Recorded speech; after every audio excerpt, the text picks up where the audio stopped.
Hello दोस्तों, welcome to my YouTube channel. दोस्तों मैं सोनू सर आपके सामने दोबारा हाजिर हूँ एक नए कंटेंट के साथ में। दोस्तों जैसा कि हम जानते हैं अग्निवीर एयरफोर्स के एग्ज़ाम स्टार्ट हो गए हैं और तकरीबन 22 तारीख का एग्ज़ाम भी हो गया है, 23 का भी हो गया। हमने 22 मार्च का भी एग्ज़ाम एनालिसिस करवाया था, उसके बाद में 23 का भी हम लोगों ने एग्ज़ाम रिव्यू करवाया। इसके अंदर अभी 22 और 23 तारीख दोनों दिनों के जो एग्ज़ाम हुए हैं उनमें जैसा मैंने पढ़ाया था बिल्कुल उसी तरह का ही कंटेंट देखने को मिला है। चाहे आप वोकेबलरी की बात करिए, वोकेबलरी जैसा मैंने पीडीएफ शेयर किया था उसी पीडीएफ में से वो कंटेंट देखने को मिला। ऑनलाइन हो चाहे ऑफलाइन हो, ऑफलाइन वाले बच्चों को तो बिल्कुल हमारी क्लास में से बच्चों ने इतने 18-18 तक स्कोर किया है, 17-18 17-18। अभी 20 का स्कोरर तो हमको मिला नहीं है, लेकिन 17-18 बच्चों के सही जा रहे हैं। फिर बाकी देखिए रिजल्ट क्या आता है उससे क्लियर और होगा। बच्चा एग्जाम के देकर आता तब कुछ और कहानी होती है, रिजल्ट के बाद में कुछ और कहानी होती है। लेकिन हमको एक उम्मीद है कि अच्छा ही परफॉर्मेंस किया है, क्योंकि इंग्लिश का आपकी बार जो एग्ज़ाम आया है बिल्कुल एलकेजी यूकेजी जैसा आया है ना। इसका मतलब इजी एग्ज़ाम आया है। मैं मॉडरेट भी नहीं कह सकता हूँ, मेरे हिसाब से तो इजी आया है, क्योंकि स्टूडेंट ने काफ़ी कुछ पढ़ रखा था, कवर कर रखा था। हमारे क्लास के तो सारे बच्चों ने यही बोला है। चलिए तो शुरू करेंगे। आज हम 24 मार्च का एग्ज़ाम का रिव्यू करने वाले हैं और सारी शिफ्ट में जो जो है वो सब देख लेंगे। ये मैं पहले भी स्लाइड कई बार आपको दिखा चुका हूँ, चैप्टर कौन कौन से इंपॉर्टेंट है, इंपॉर्टेंट पॉइंट्स क्या हैं और टोटल मार्क्स क्या हैं। मैं शुरुआत करूंगा यहाँ से शिफ्ट वन से। तो शिफ्ट वन में जो जो इम्पोर्टेंट क्वेश्चन आए जैसे जैसे आते रहे हैं उनको हम वन बाय वन करके देखेंगे। मैं इधर पे थोड़ा कलर मैं देख लेता हूँ कोई डिफरेंट। शुरू करूंगा मैं क्वेश्चन वन से। देखिए क्वेश्चन जो वन है हमारे पास में, शिफ्ट वन की चर्चा हो रही है यहाँ पे। और क्वेश्चन जो वन है हमारे पास में, इसमें से सबसे पहले हम लोग आते हैं फॉर्मेशन ऑफ वर्ड। फॉर्मेशन में पूछा गया था कि एडजेक्टिव फॉर्म ऑफ, किसका एडजेक्टिव फॉर्म बताना है? Adjective form of attract. Attract जो वर्ड है उसका एडजेक्टिव फॉर्म बताना है। देखिए भैया ये आपको सीधा सीधा जो मैंने सेट वन से लेकर 51 तक कराए थे उन सेट में ये क्वेश्चन मैं ऑलरेडी करा चुका हूँ। क्वेश्चन आ गया है। ऑफलाइन के अंदर रजिस्टर में भी मैंने कई बार बताया है। अट्रैक्ट का जब भी कभी आप एडजेक्टिव फॉर्म बनाओगे तो क्या बनेगा? अट्रैक्टिव बनेगा। क्या बनेगा बेटा? अट्रैक्टिव। ठीक है, चलिए आगे। और बच्चों से जिनसे मेरी बातचीत हो पाई उनने जो जो क्वेश्चन बताए हैं मैं उनको डिस्कशन कर रहा हूँ एक एक करके। एक प्रपोजिशन का क्वेश्चन बच्चों ने डिस्कस किया था मेरे से कि सर एक प्रपोजिशन बेस्ड क्वेश्चन आया था। तो वो क्वेश्चन क्या आया था, एक वर्ड लिखा हुआ था जंप्ड और इधर पे लिखा हुआ था द रिवर। ठीक है, तो आप लोगों को मैंने कई बार बताया है जब ऑलरेडी आप किसी चीज़ के अंदर होते हैं तब आप इन लगाते हैं, लेकिन जब ट्रेवल करके किसी जगह एक जगह से दूसरी जगह के अंदर पहुंचते हैं तो आप इनटू लगाते हैं। अगर मैं इस क्वेश्चन को कंप्लीट करूं, बच्चे ने तो आधा ही बताया था, तो मेरे हिसाब से ऐसा होना चाहिए अब बॉय जंप्ड कौन सा प्रपोजिशन आएगा बेटा? कई बार पढ़ाया है मैंने, इनटू प्रपोजिशन आएगा। देखिए ये क्वेश्चन भी आपको वहीं के वहीं मिल गया। ठीक है, और क्वेश्चन देख लेते हैं और कौन कौन से क्वेश्चन थे। एक क्वेश्चन बच्चा प्रॉपर बता नहीं पा रहा था, लेकिन उसने थोड़ा बहुत मेरे को हिंट किया था। सर वॉइस चैप्टर का क्वेश्चन आया था, वॉइस में बताना था कि कौन सा है। मैं आपसे बार बार एक ही चीज बोलता आया था, बेटा पास्ट टेंस वाला एक्टिव पैसिव वॉइस तैयार कर लीजिए। देखिए डेड आ गया। Did you disturb, did you disturb the sound, ऐसे करके कुछ क्वेश्चन था और कुछ मैंने अपनी तरफ से भी ऐड कर दिया है इसके अंदर। जब मैं इसका पेसिव वॉइस बनाऊंगा तो कैसे बनेगा? सबसे पहले वाज आ जाएगा और फिर द साउंड आ जाएगा। Was the sound disturbed by you. ठीक है, एक भी सिंगल स्टूडेंट ऐसा नहीं कह सकता कि सर आपने पढ़ाया और वो आया नहीं। बेटा हमारे पास तो अब प्रूफ भी आ गया है ना। मैं कोई भी बात करता हूँ तो कोशिश ये करता हूँ कि 100% प्रूफ के साथ में ही बात हो। एक क्वेश्चन बेटा नरेशन का पूछा गया था इसके अंदर। तो नरेशन में जैसे लिखा हुआ है, आई सेड टू हिम, जो स्टूडेंट से बात हुई है, जिनसे फ़ोन पे मेरी बात हो पाई है, और जो कुछ बच्चों ने मेरे को व्हाट्सएप के ज़रिए जो डेटा भेजा था उस डेटा को पहले मैंने लिख लिया था। और ये डायरेक्ट नरेशन है, हम इनडायरेक्ट में जाएंगे। वाई वाज शी शाउटिंग, है ना, शाउटिंग था। ठीक है, कैसे बनाएंगे, ये क्लास में करवाया था मैंने, एक बार फिर से करा देता हूं मैं। इनडायरेक्ट नरेशन में देखिए मैंने आपको बताया था कभी भी क्वेश्चन मार्क लगा हो तो हमेशा पूछने वाली बात की जाएगी। तो सेट टू किस में बदल गया, आस्क्ड हिम में।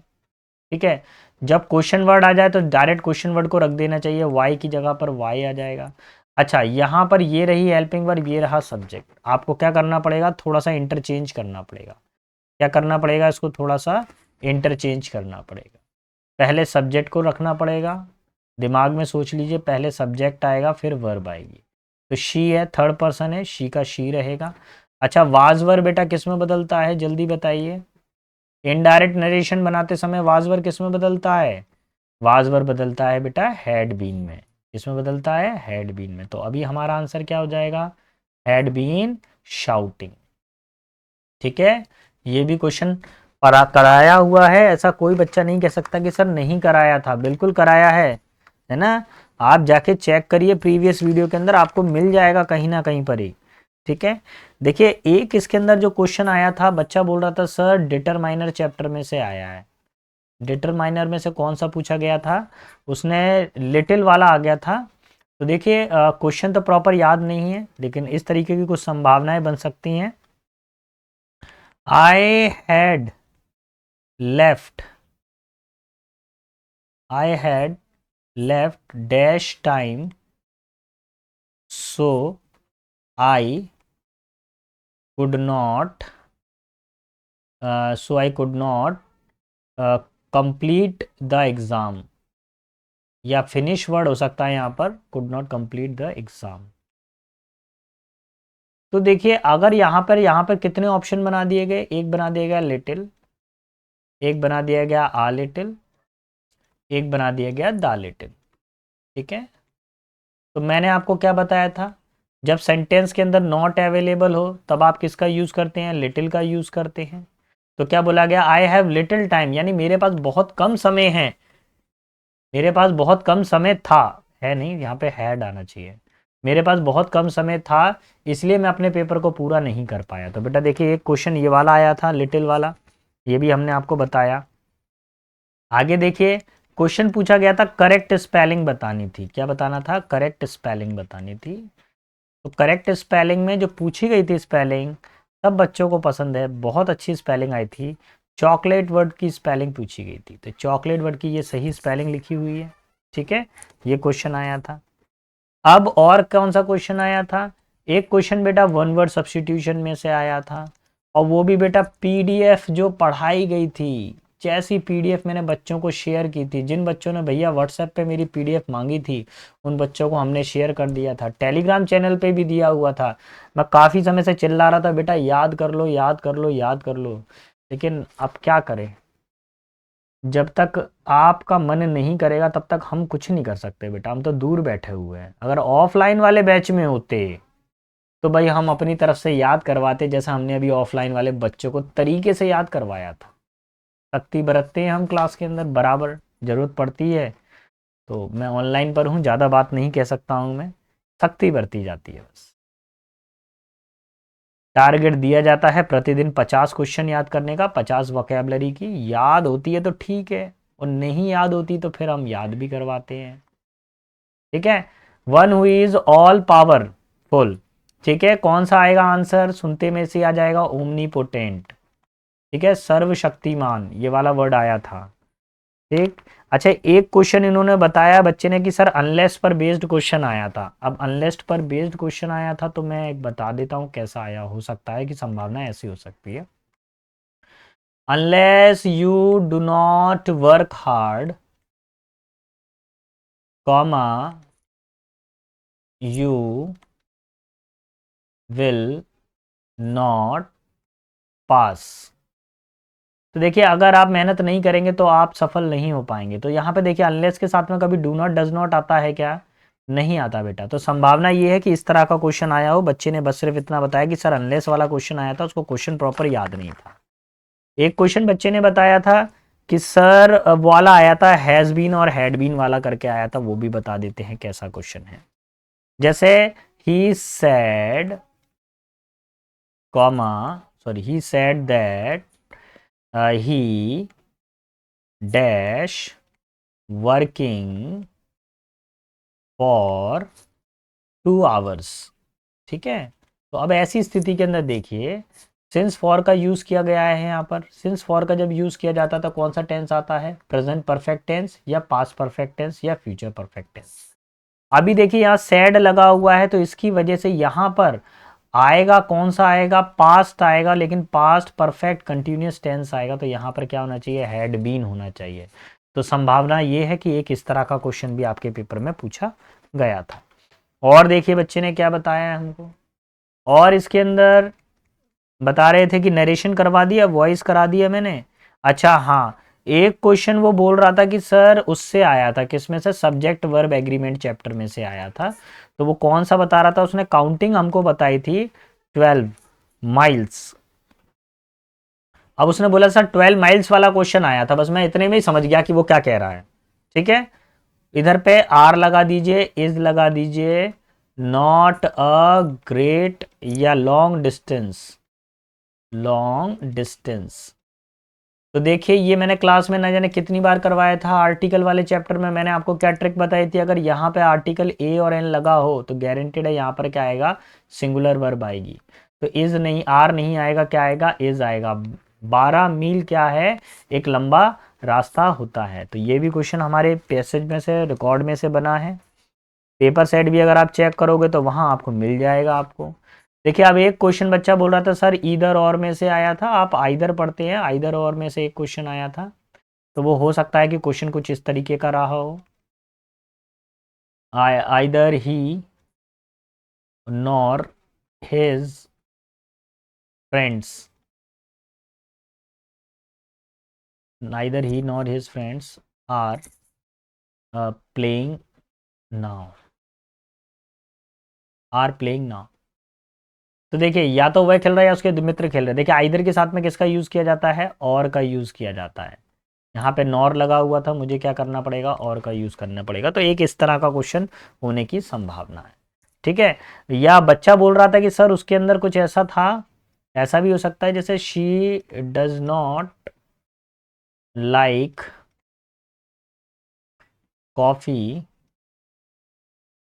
She does not like either. यहाँ पे एक वर्ड आ गया है ईदर, कॉफ़ी, और यहाँ पर एंड टी। तो ईदर के साथ में बेटा किसका यूज़ किया जाता है? और का यूज़ किया जाता है।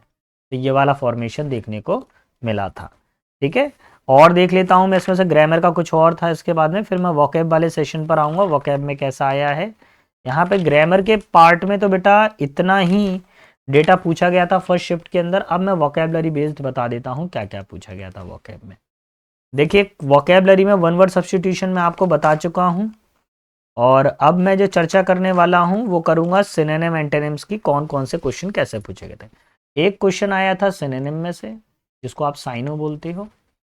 आपको बताना था सिनोनिम कौन सा वर्ड था? डायनेमिक का बताना था। किसका बताना था? डायनेमिक का आपको सिनोनिम बताना था। अच्छा, डायनेमिक का मतलब क्या होता है? जो गतिशील हो, जो चलता फिरता रहता हो। ठीक है, एक जगह पे बैठ के नहीं रहता हो। इसका आपको क्या बताना था? सिनोनिम बताना था।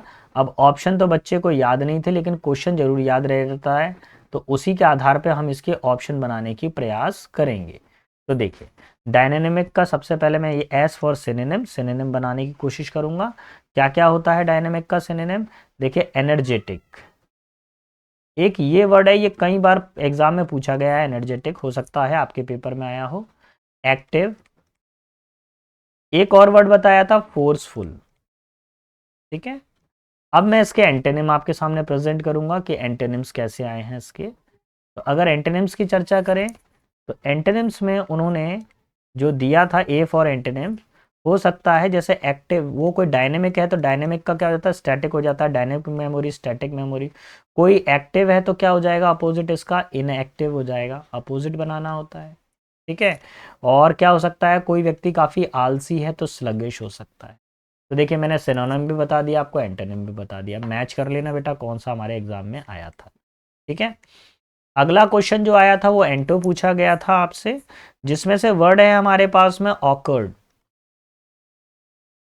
ऑकर्ड का मतलब क्या होता है? कोई चीज भद्दी हो, भद्दा, या कोई चीज़ कैसी हो, कष्टकार हो, हमको हमारे को काफ़ी ज़्यादा कष्टदायक हो, कष्टकर हो कोई चीज़, ठीक है। असुविधाजनक भी कह सकते हो आप, ये सारे के सारे इसके मीनिंग बनते हैं, ठीक है, असुविधाजनक। अब हम इस पे चर्चा करेंगे। बताया पूछा तो एंटोनिम गया था, लेकिन मैं आपको इसको दोनों बता देता हूँ, साइनो और एंटो। हो सकता है कि नेक्स्ट शिफ्ट में आपको इसका पाला पड़ जाए और कोई इनमें से कोई एक आध क्वेश्चन आपका बन जाए। अगर एक आध क्वेश्चन भी आपका इनमें से बन गया ना, तो बस भाई साहब फिर तो हो गया खेल।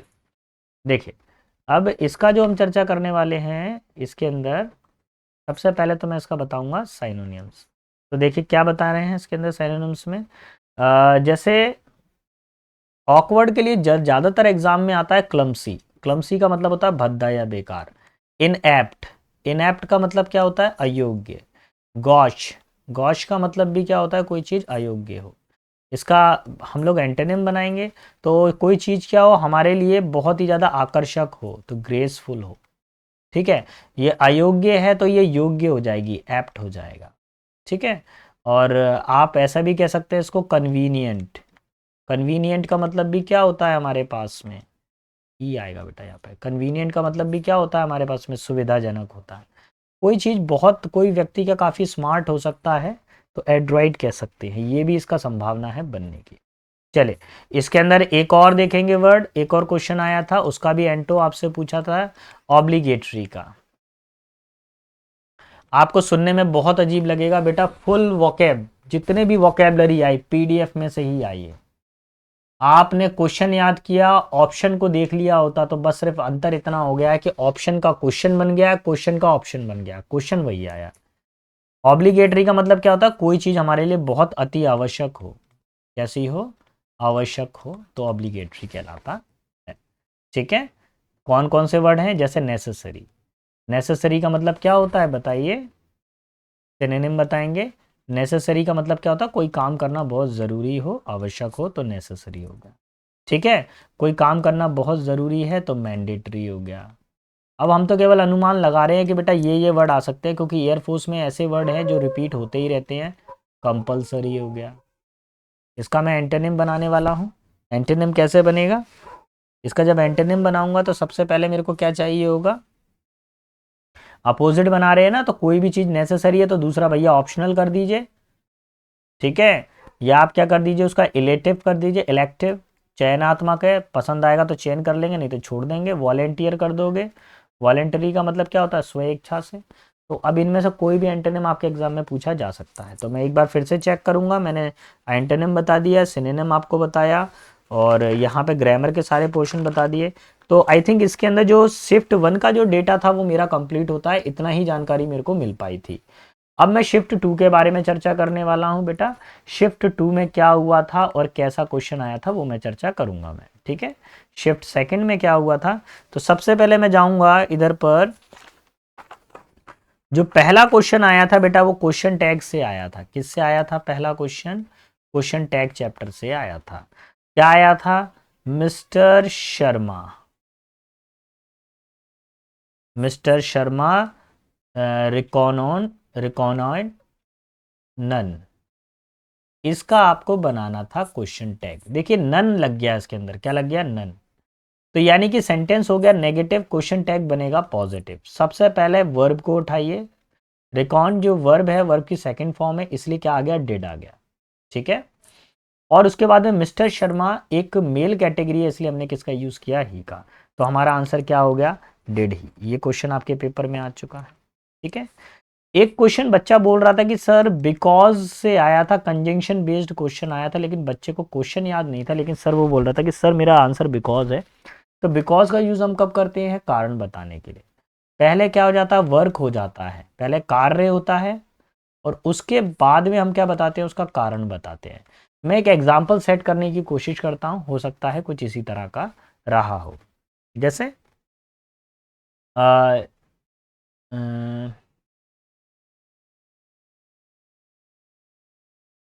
जैसे he did not gate Dzire result, उसको अपना जो रिजल्ट वो चाहता था वो नहीं मिला। क्यों नहीं मिला उसको, because he wasted his time, क्योंकि उसने अपने समय को बर्बाद किया। तो ये बिकॉज की एक कंडीशन बनती है। ठीक है, तो एक ऐसा क्वेश्चन बनने की संभावना थी। अच्छा, और क्या था इसके अलावा? इसके अलावा एक कंसेप्ट जो कई बार मैं 2-3 दिन से चिल्ला रहा हूं बेटा, वही वाला कंसेप्ट बार बार रिपीट हो के आ रहा है पेपर में। ठीक है, हमने बच्चों को एक पेज के ऊपर मैंने टेंसेस के सिर्फ कितनी ट्रिक बताई थी? 15 ट्रिक बताई थी। उस 15 ट्रिक के अंदर टेंसेस का पूरा निचोड़ था। बस उसी एक पेज में से खेल हो गया। उस एक पेज में से जिसके अंदर वो 15 लाइनें लिखवाई थी, या शायद 13 लाइनें लिखवाई थी, 13 लाइनों में से गारंटेड हर सेट के अंदर 4-4 क्वेश्चन आ रहे हैं। हर सेट के अंदर दाव आप बेट कर सकते हैं, है ना, जो बच्चों को प्रोवाइड किया गया। अब ऑफलाइन वाले बच्चे तो आराम से समझ पा रहे होंगे, ऑनलाइन वाले बच्चों के लिए थोड़ा अजीब रहा होगा, क्योंकि ऑनलाइन पे मैंने वो नोट्स मैंने डिलीवर नहीं कर पाया था मैं, है ना, वो मैं ऑफलाइन पे ही किए थे मैंने। तो देखिए, अभी भी कोई देर नहीं हुई है, अभी भी तैयार कर लीजिए, हो सकता है नेक्स्ट एग्जाम में आपको टकरा जाइए। द पेशेंट, यहाँ पर फिल इन द ब्लैंक बन गया, बिफोर द डॉक्टर केम। मैंने बोला था इसको रट लेना, ये क्वेश्चन ना जाने कितनी बार आ चुका है। Class 8th 9th 10th 11th 12th college competition, ये क्वेश्चन आपका पीछा नहीं छोड़ने वाला। ना ये मरीज मरेगा, ना ये डॉक्टर आ पाएगा, ये ऐसा ही होता है ये वाला। The patient had die before the doctor came. ठीक है, ये इसका फिल इन द ब्लैंक का आंसर हो गया, यहां से पूरा मैच कर लीजिएगा आप। ठीक है, डॉक्टर के आने से पहले पेशेंट का क्या हो गया था? स्वर्गवास हो गया था। ठीक है, ये 8th 9th 10th से ये ऐसे ही हो रहा है इस पेशेंट के साथ में, ना जाने कितनी बार इसका स्वर्गवास होगा। देखिए, एक क्वेश्चन बच्चा बता रहा था कि सर प्रपोजिशन बेस्ड था, तो प्रपोजिशन बेस्ड क्वेश्चन देख लेते हैं क्या था। अब उसने बताया था कि सर, वर्ड बता दिया था उसने हमको, क्या बता दिया था? इररिलेवेंट। अब इररिलेवेंट के साथ में प्रपोजिशन कौन सा आता है ये देखिए। आपको कंफ्यूजन करने के लिए एग्जाम में ज्यादातर टुवार्ड्स दिया जाता है, तो मेरा एक अंदाजा कि हो सकता है शायद टुवार्ड दिया हो।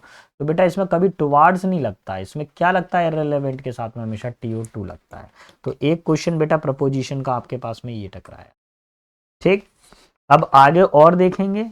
हाँ भैया, कुछ करेक्ट स्पेलिंग वाला भी क्वेश्चन आया था, वो बता देते हैं आपको। एक करेक्ट स्पेलिंग आपको बतानी थी, और वो कौन सा लेटर आपसे पूछा गया था करेक्ट स्पेलिंग में?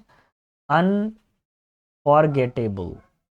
कौन सा पूछा गया था? अनफॉरगेटेबल की स्पेलिंग पूछी गई थी, मैंने लिख दिया है, ये स्पेलिंग बिल्कुल करेक्ट है। ठीक है, अच्छा, इसके बाद में एक एरर फाइंडिंग वाला क्वेश्चन आया था। कौन सा आया था? ABCD एरर वाला क्वेश्चन आया था। बस बच्चा इतना ही बता पाया था, सर ही सेड मी, इतना लिखा हुआ था, और उसके बाद में हो सकता है कि कुछ और रहा हो, ऑप्शन बी, फिर कुछ और रहा हो, ऑप्शन सी, और फिर डी रहा हो, जिसको हम नो एरर मानते हैं। तो भैया यहाँ शुरुआत में ही एरर आपको मिल गई बेटा। पहला वाला ही ऑप्शन टिक करना था। सैड के बाद में अगर कभी भी ऑब्जेक्ट आएगा तो उससे पहले एक TO2 लगेगा, तो यहाँ पर आपको TO2 जोड़ना था। तो एरर आपका पार्ट 1 में ही है। अगर एरर वाला क्वेश्चन आया तो बच्चे ने इतना बताया था हमको कि सर वो सैड के साथ में 2 नहीं लगा था, सर मैंने लगा दिया था। ठीक है, आगे देखेंगे अगला क्वेश्चन। देखिए, ओरिजिनल पेपर तो नहीं बता पा रहा मैं, लेकिन जो बच्चों ने बताया है मेरे को, जैसा जो स्टूडेंट ने मेरे से बातचीत हो पाई, जिन्होंने मेरे को शेयर किए क्वेश्चन, उसके आधार पर मैंने कुछ कुछ रफ हैंड राइटिंग में लिख रखा है, और वही मैं आपसे डिस्कस कर रहा हूँ। एक क्वेश्चन बच्चे को याद था, आजकल क्या मैचेस चल रहे हैं ना, तो कोलकाता आ गया इसमें। Kolkata is the much populace, populace, वो पॉपुलर बोल रहा था, लेकिन जब मच लगेगा तो पॉपुलस सिटी। ठीक है, अब देखिए ये जो स्ट्रक्चर दिया हुआ है, इसमें मच मोर मोस्ट वाली एरर इसमें क्रिएट हो रही है। ठीक है, तो अब इस एरर को कैसे शॉर्ट आउट करेंगे हम लोग? इस तरह की एरर को सॉल्व करने के लिए सबसे पहली बात, एक चीज देखिए, क्या लगा हुआ है? दा। जब दा लगा होता है तो कौन सी डिग्री आनी चाहिए? यहाँ पे सुपरलेटिव डिग्री आनी चाहिए। ठीक है, positive degree, comparative degree, superlative degree. Positive degree में आता है मच या फिर मैनी। ठीक है, कंपैरेटिव डिग्री में आता है मोर, और सुपरलेटिव डिग्री में आता है मोस्ट। तो मच की जगह पर क्या हो जाएगा बेटा? मोस्ट हो जाएगा। यह हमारा फाइनल आंसर रहेगा। क्लियर? यहाँ पर मच की जगह पर क्या होना चाहिए? मोस्ट। तो एक क्वेश्चन बेटा ये बताया गया था, अब मैं और देख लूँ कुछ और क्वेश्चंस हैं क्या, फिर मैं वोकेबलरी का लास्ट बताता हूँ कौन कौन से सिनोनियम है, कौन कौन से एंटोनिम है। कुछ एक्टिव पैसिव वॉइस का, कोई नरेशन का। हाँ देखिए यहाँ पर नरेशन के क्वेश्चन पे चर्चा करेंगे। नरेशन का क्वेश्चन उन्होंने कैसे पूछा। नरेशन वाले पार्ट में आधी अधूरी जानकारी है हमारे पास में। देखिए बच्चा ने बता रहा था कि सर यहाँ पर कुछ इस तरीके का क्वेश्चन था, आई सर पास्ट टेंस वाला आया था, तो मैं यहाँ पे मान सकता हूँ I bought a book yesterday. ठीक है, ऐसे करके मान सकता हूँ। पीछे लिखा हुआ था सुमित या सुमित या Sumit said to her sister, said to her sister. ठीक है, तो मैं इसका नियरेस्ट आंसर आपको बताने की कोशिश करता हूँ। पास्ट टेंस का अगर आया है क्वेश्चन और इस तरह का अगर क्वेश्चन टकराता है तो क्या करना है देखेंगे। सबसे पहली बात, सेंटेंस की जो शुरुआत होगी वो सब्जेक्ट से होगी, तो पहले आप सुमित को रख लीजिए। सुमित, सेड टू की जगह पर क्या आएगा, टोल्ड। हर हिज सिस्टर होगा, हर नहीं होगा बेटा यहाँ पे। अगर हर होगा तो इसको फिर बदलना पड़ेगा। ठीक है, ये सुमित है ना, चलिए सुमित लिखा हुआ इधर पे हिज कर लीजिए, हिज सिस्टर हो जाएगा, लड़के की बहन है ना, हिज सिस्टर इन्वर्टेड कॉमा की जगह दैट। और इस आई का कनेक्शन किससे है, सब्जेक्ट से। सब्जेक्ट में कौन है, सुमित, जो कि एक लड़का है ही। और मैंने कई बार आपको बताया है वर्ब की सेकंड फॉर्म किस में कन्वर्ट होती है, हैड प्लस V3 में कन्वर्ट होती है। तो यहाँ पर हैड आ जाएगा, बॉट। अब क्या बचा हमारे पास में, अ बुक। और बेटा यस्टरडे किस में बदलता है, द प्रीवियस डे में। यस्टरडे को बेटा आप किस में बदल दोगे, the previous day, full stop. तो इस तरीके से बेटा आप एक नरेशन का क्वेश्चन सॉल्व करते हैं। चलिए और कौन सा क्वेश्चन आया था, एक क्वेश्चन आया था, सर बोल रहा था कि सर ऑप्शन के अंदर लिटिल विटिल दे रखा था उन्होंने काफ़ी ज़्यादा, और एक वर्ड आया था इंफॉर्मेशन। क्या वर्ड आया था, इंफॉर्मेशन। ठीक है, information the manager had comma was not enough, was not enough. इतना बच्चे को याद था। और करना क्या था इसमें से, little, a little, the little, इन सब में से किसी एक का यूज़ करना था। तो देखिए जो जानकारी व्यक्ति के पास में थी, मान लीजिए अगर उसको 5 चीज़ों के बारे में मालूम है, तो वो जो 5 चीज़ें थी वो कंप्लीट पर्याप्त नहीं थी। तो जब ऐसी स्थिति होती है, जितने की डिमांड होती है उतनी ही डिमांड पूरी हो जाए, तब हम किसका यूज़ करते हैं, द लिटिल का यूज़ करते हैं। तो इसमें आंसर आपका क्या होना चाहिए, द लिटिल होना चाहिए। बाकी जब ओरिजिनल क्वेश्चन आएगा तब हम और अच्छे से बता पाएंगे। तो बेटा ये क्वेश्चन हो गए। और कोई क्वेश्चन, हाँ एक पैसिव वॉइस का ज़रूर आया है एग्जाम में। पैसिव वॉइस दे दिया गया था और आपको एक्टिव बनाना था। क्या क्वेश्चन आया था, I was recommended, I was recommended, I was recommended a lawyer. ठीक है, इसको आपको पैसिव वॉइस एक्टिव वॉइस में कन्वर्ट करना था। पैसिव वॉइस दिया हुआ है। देखिए जब आपके पास में सब्जेक्ट अवेलेबल नहीं होता, तब आप समवन या समबडी का यूज़ कर सकते हैं। ठीक है, मैंने आपको पढ़ाया था, बताया था, जब सब्जेक्ट अवेलेबल ना हो तब हम समवन या समबडी का यूज़ कर सकते हैं। समवन, अब इधर पे कौन सा, वाज के साथ में थर्ड फॉर्म है, तो डायरेक्ट थर्ड फॉर्म लगाइए, recommended. Someone recommended me a lawyer, किसी ने मुझे लॉयर के बारे में बताया। ठीक है, तो ये हमारे, लॉयर की स्पेलिंग को थोड़ा ठीक ठाक लिख दे, लॉयर, फुल स्टॉप। तो ये बेटा हमारे कौन से चैप्टर में से आया था, वॉइस चैप्टर में से आया था हमारे पास में क्वेश्चन। अच्छा और कुछ, अब चर्चा करेंगे हम किसकी, ये हो गया कोलकाता वाला क्वेश्चन करा दिया हमने। ठीक है, अब जो चर्चा करने वाले हैं हम करेंगे वोकेबलरी की। तो वोकेबलरी में कैसा कैसा आया है और कौन कौन सा क्वेश्चन आया है। अच्छा हाँ, इसमें एक क्वेश्चन और रह गया बेटा, वो और बता दो, फिर वोकैब का आपको बताता हूं मैं। इसमें आया है वर्ड फॉर्मेशन चैप्टर में से आपको एम्फेटिक वर्ड दिया था। क्या दिया था, एम्फेटिक। इसका आपको वर्ब फॉर्म बतानी थी। तो एम्फेटिक की वर्ब फॉर्म क्या हो जाती है, एम्फेसाइज। देखो एस ई वाला भी बना सकते हो आप, और एम्फेसाइज, जैसा एग्जाम में आया हो ZE वाला भी आप बना सकते हो, दोनों ही एप्लीकेबल रहेंगे। ठीक है, फिर चर्चा करूंगा एक इसमें मुहावरा पूछा गया था, इडियम्स पूछा गया था आपसे। क्या पूछा गया था? वाइल्ड गूज चेज। क्या होता है इसका मतलब? इसका मतलब होता है निरर्थक प्रयास, फोटाइल सर्च या यूजलेस सर्च। यूजलेस सर्च या एफर्ट यानी निरर्थक प्रयास, तो बेटा ये वाला आया है। अगेन मैं एक ही बात कहूंगा, जैसा फाइल में दिया था, जैसा वीडियोस लेक्चर में पढ़ाया था, सिर्फ अनसीन पैसेज को छोड़ दीजिए आप। अनसीन पैसेज को छोड़कर जो भी आया, आप बिलीव कीजिए 15 question cut to cut videos में से, रजिस्टर में से, पीडीएफ में से आए हैं, और सारा का सारा प्रूफ आपके पास में टेलीग्राम चैनल पर डला हुआ है, विद डेट है, कैलेंडर अवेलेबल है, जाके चेक करिए कि सर लंबी लंबी तो नहीं फेंक रहे हैं। आजकल यूट्यूब पे लंबे लंबे फेंकने वालों का बहुत ज़्यादा व्यापार है। बेटा हमारे पास तो प्रूफ है, हम प्रूफ से बात कर रहे हैं।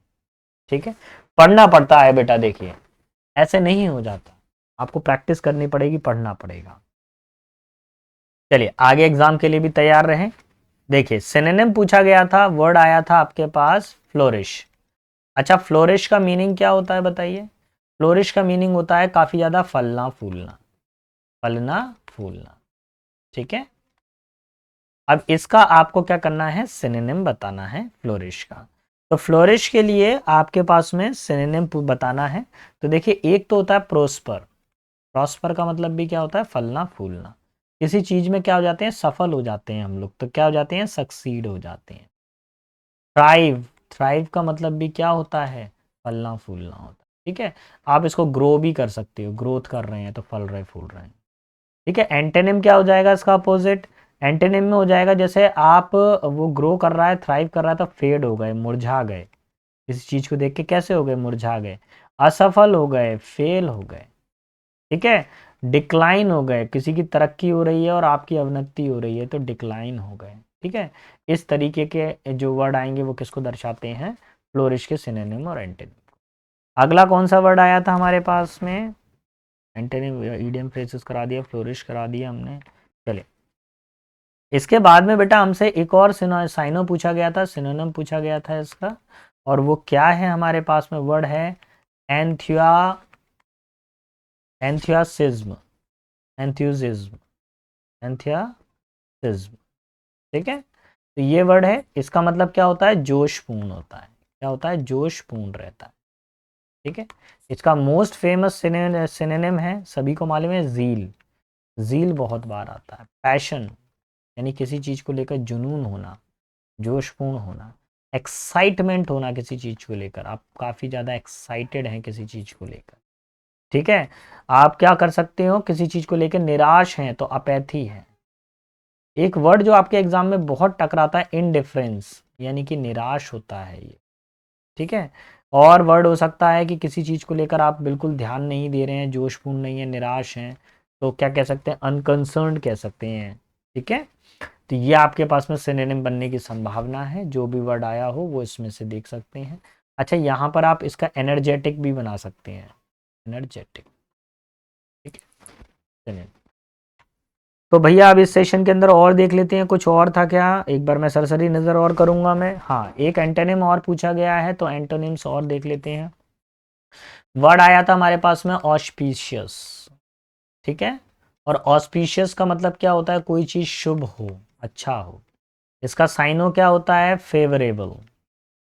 ठीक है, ये बहुत कॉमन वर्ड है फेवरेबल, जो एग्जाम में कई बार आपको देखने को मिल जाएगा।